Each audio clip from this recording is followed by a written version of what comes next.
Okay, here we go. I'll try that again. I will think I'll make my videos pretty short because this does not get the idea. I would upload more than 10 minutes, so obviously you can't do that on this system. Anyway, I'm going to review. Sorry for that. I'm going to review, once again, I'm going to review this NEC mobile cellular telephone M3801 mobile telephone. As you can see, it's got the original manual. It comes from 1991. I believe the carrier was Cellular 1 originally. And it had a roaming capabilities from AT&T. But AT&T actually provided the network. But Cellular 1 provided service. Got the original documentation. A guy named John Williams sold this set to this person. I think I used to have the receipt, but don't know where it went to. Probably don't. I used to have the receipt somewhere around. I thought I used to have it.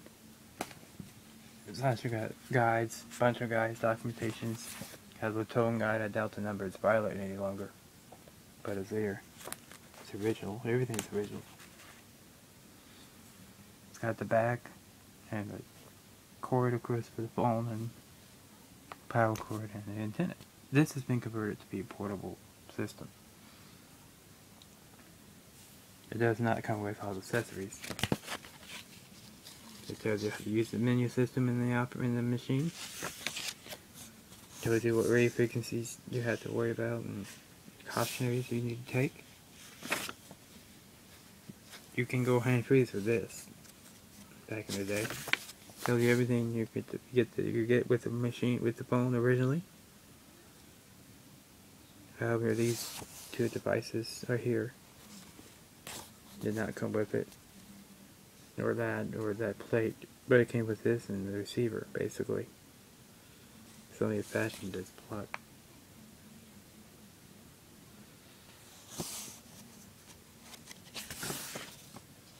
And it comes with other stuff. It tells you how to use the menu system again, which is pretty simple to use.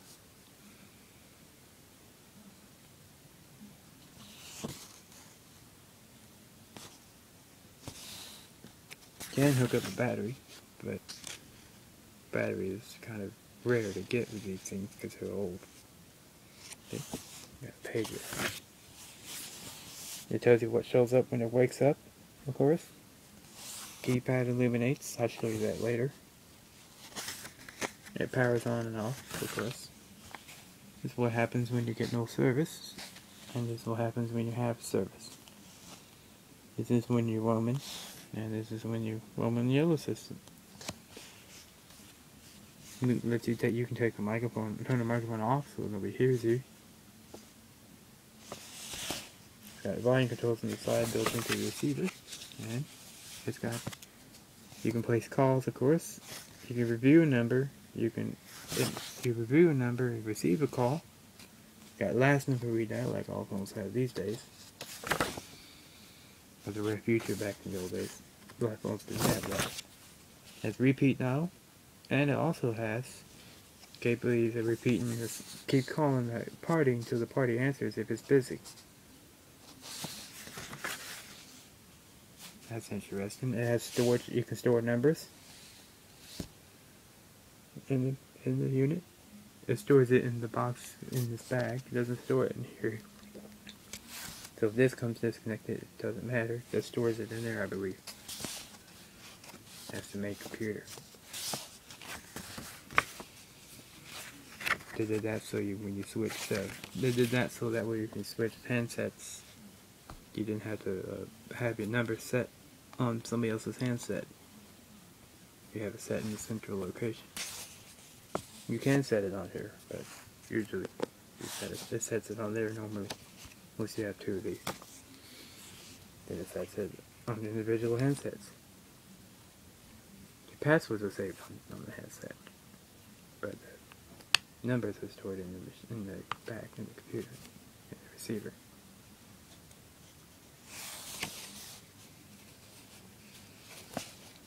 You got speed dialing, and you got sketchpad memory, whatever that is. That must be something you can do, record important phone call numbers. You can record numbers, I guess. Also, it's like a little sketchpad, that's cool. Interesting. So now you got talk time. It was prepaid back in the old days, because I'm sure that's all you had.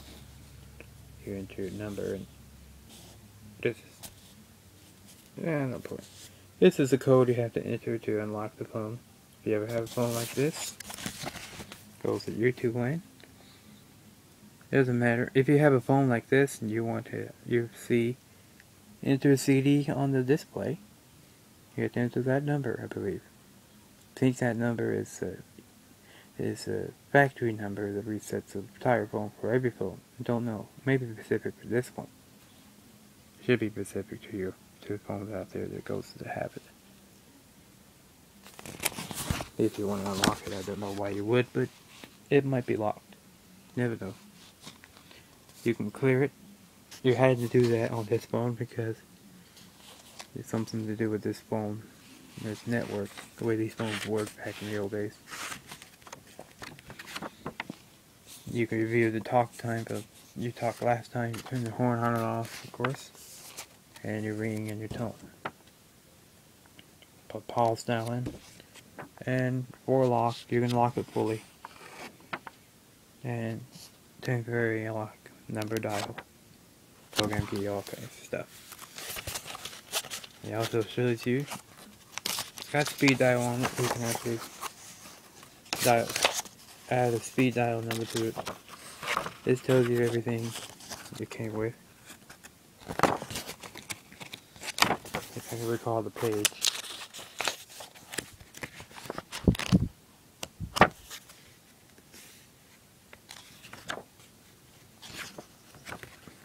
Yeah, of course not.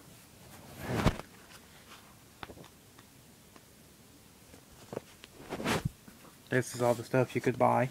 You can buy a modem adapter to hook up to your computer. You can buy a voice recognition kit, a little circuit board that goes in the receiver. And you can buy a control kit to hook up more than one handset. You can buy another handset. And back in the old days, this is how you set it up in the car. Battery, antenna, and everything. The antenna is optional. They come with one. Somebody else bought that one. This is all the regional service centers available back in the old days. I'm sure NSC is still in business today, but they probably don't operate or deal with cellular equipment. It does power up, as you can see. It does power up and the keypad illuminates. There is no service, of course. Unfortunately. Look, it still recalls that number I dialed. You can store numbers and you can listen. This is the ringtone for the phone.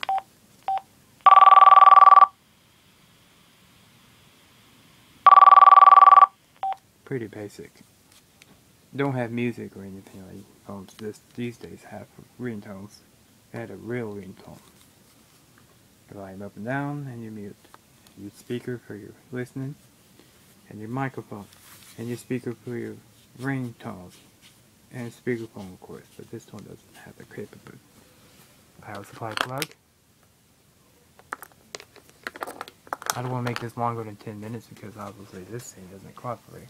This is what the receiver looks like in the back.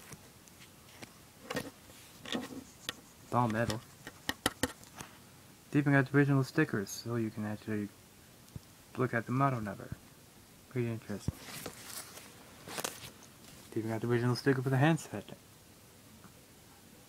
It's assembled in the USA. It's not made in China, like the electronic equipment these days are. This is one of the rare electronic items that really were made in America.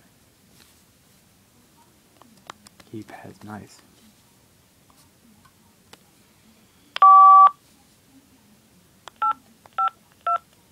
it still responds after all these years. But I hope it doesn't receive any signal. But that's okay. It's a functional piece of electronic history. Versus the old phone. This is the new technology. New technology versus old school. This is a Sprint camera phone. Got a color display on the inside lid and on the top lid. Doesn't work because battery's low. And this is an older one. Same thing, except it's an older model. This is one of the first ones from Samsung of this type. So that's it for the video of the NEC cellular telephone.